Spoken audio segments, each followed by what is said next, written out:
After merging together in mid-2003, one of the first major initiatives at Square Enix was the compilation of Final Fantasy VII.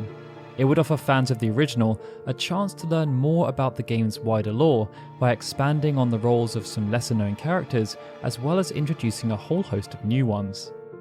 It would also be delivered through various types of media, with Before Crisis designed to be an episodic Japanese-exclusive mobile game, Advent Children planned to be a feature film, and Doja Cerberus being perhaps the most outlandish property, a third-person shooter. By comparison, Crisis Core ended up being the game that had the most in common with its predecessor, but it also wasn't planned to be that way. RPG elements were only introduced into the game as development progressed, as opposed to being there from the beginning, as the team just felt they were more suited to developing that kind of game. Crisis Core would also be an intriguing prospect, as unlike the other properties in the compilation, it expanded events that were already known to the player and would conclude on a dramatic note that would be pivotal to the origins of Cloud Strife. Based on all of this, Crisis Core ended up being a pretty impactful game, with it drawing out plenty of emotions, and it ended up being one of the best-selling releases on the PlayStation Portable, propelling Zack Fair to a rather surprising level of stardom given his limited role within the original game. As such, there's always been a level of intrigue about Crisis Core, and that's probably why it won our recent poll. So today, we're going to run through some facts about Crisis Core that are perhaps lesser known, as well as throwing in some interesting insights and little bonus facts along the way. And in that regard, we're going to be starting things off with our first fact, which relates to an interesting nod with the game's localization, as many characters ended up having names that were similar, but not quite the same. Even though Crisis Core had a focus on building up the stories of already established characters like Zack, Aerith, Sephiroth and Cloud, to do this they needed to introduce a plethora of original characters. None of these characters were referenced within the original version of Final Fantasy VII, but they were designed to have close proximity to the more famous figures, being either a rival or familial figure, with many holding high-ranking positions within the various branches of Shinra. Two of the most prominent were Angeal and Genesis, individuals who were part of the nefarious Project G and ended up forming a close bond with Sephiroth. As the plot thickened, that bond would be tested, and as they turned their backs on Shinra and defected, both Angeal and Genesis were declared killed in action in the Shinra News Personnel Announcement 0103.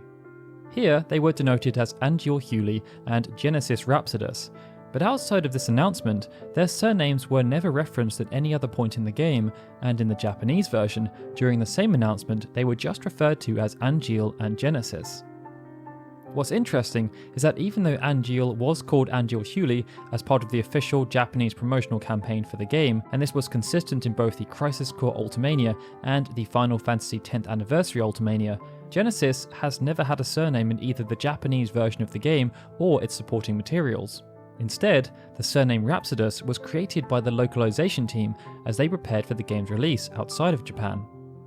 This same oddity is also present with Lazard, whose last name was shown during Shinra's news personnel announcement 0207.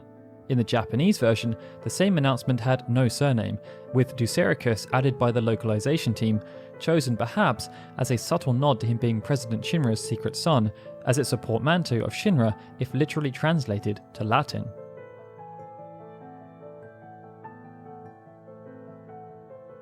After it was decided that Crisis Core would focus on the story of Zack, the writers knew they would need to spend time exploring the relationship that he'd had with Aerith before the Nibelheim incident.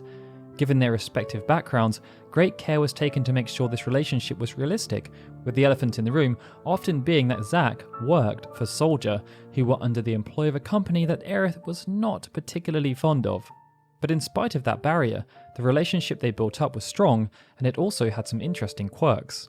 One of them was that every time they went on a date, they would each make a promise that the other would need to fulfill before their next date. And this agreement was the retconned reason as to why Aerith changed outfit between Crisis Core and Final Fantasy VII. When the pair first encountered each other, Aerith was wearing a white and blue dress with subtle pink elements present, as opposed to it being the main focal point of the ensemble like in Final Fantasy VII. But this changed, as during what would end up being their final date, Aerith promised Zack that she would wear pink for their next date, something that was revealed in the Crisis Core Complete Guide keyword collection. After Zack's disappearance, Aerith was not able to fulfill her promise, but chose to continue wearing pink as she waited for his return as a mark of respect.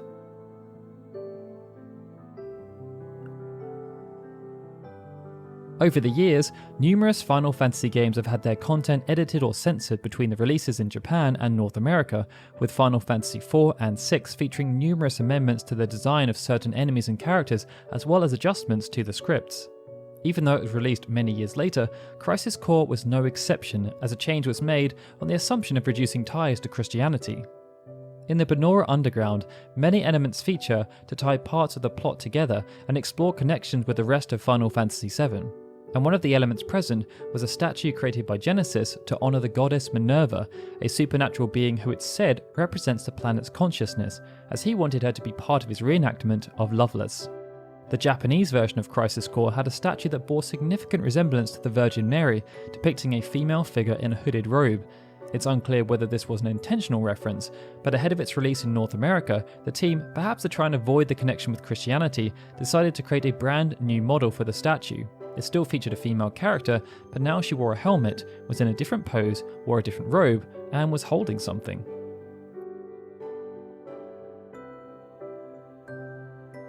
Crisis Core is also riddled with numerous allusions to other properties within the compilation of Final Fantasy VII, the number 7, other Final Fantasy games and wider entertainment properties, but one of the more interesting and subtle references could also be found deep within the Banora Underground.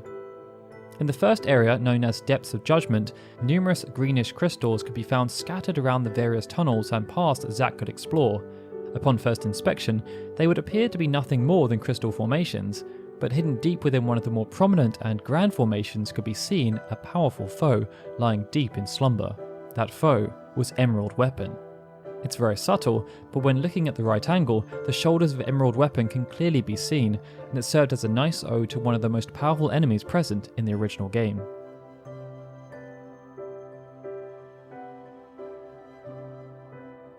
With so many new characters introduced in Crisis Core, as well as new designs required for already established characters, Tetsuya Nomura had to draw from numerous sources of inspiration, but perhaps the most prominent source was the original game, which was quite a formative experience.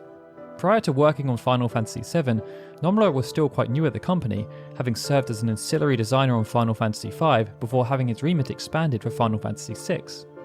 Final Fantasy VII then served as his big break, as he would be responsible for coming up with the designs of the entire cast, and in the initial sense it was a daunting prospect.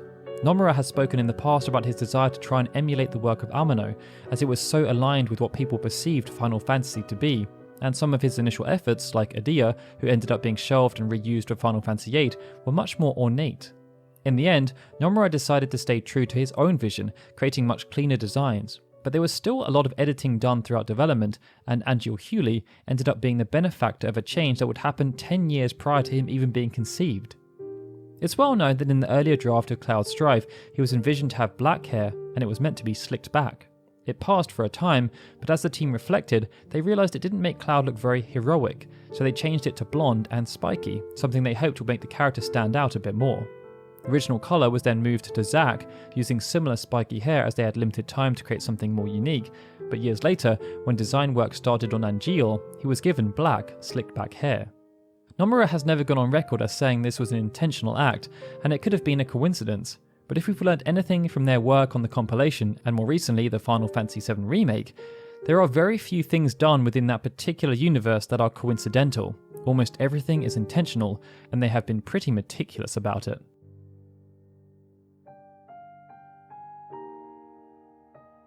Sticking with the theme of designs that have a clear purpose, one interesting deviation in Crisis Core came with the outfit assigned to Zack at the beginning of the game. When Zack appeared in the original Final Fantasy VII, within the context of the wider narrative, he was a soldier first class, but at the beginning of Crisis Core, he had not yet earned that accolade and was still a promising soldier second class.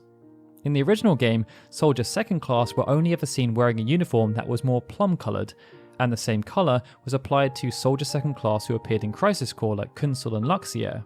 But Nomura decided that even though Zack was a soldier second class, he should not wear the same uniform despite it creating an odd continuity issue. When speaking to Dengeki back in 2007, Nomura revealed that because of how Zack had been designed many years prior, when working on Crisis Core, he just couldn't imagine Zack wearing plum or red. So he asked permission from the more senior figures on the project to go against what was expected and create 2 new outfits. Blue for when Zack was a soldier second class, and black for when he was promoted. Going back to the previous point about nothing being accidental, Nomura shared in the same interview that Cloud was supposed to wear a black outfit in the original game, but they were required to change its colour to a deep blue due to circumstances beyond their control. With Crisis Core, Nomura used the opportunity to revert back to the colour Soldier First Class was meant to be, using deep blue for the colour they ended up using for Cloud as Zack's second class outfit instead. And that brings us on to the last piece of information featured in this video, an impressive cameo of Loveless in a place where you'd least expect it. Well, sort of. Loveless appeared in the original Final Fantasy VII, but even though its poster appeared with a degree of prominence throughout Midgar, not much thought was placed into what Loveless actually was, outside of being a piece of entertainment we knew people would go and see. For Crisis Core, the developers decided to have a bit of fun and went hardcore into expanding Loveless into a huge story consisting of multiple acts. They also had Genesis be obsessed with its story, to the point that he would often recite it and attempt to relate it back to his own situation. But much to the chagrin of entertainment buffs throughout the world, the final chapter of Loveless was lost.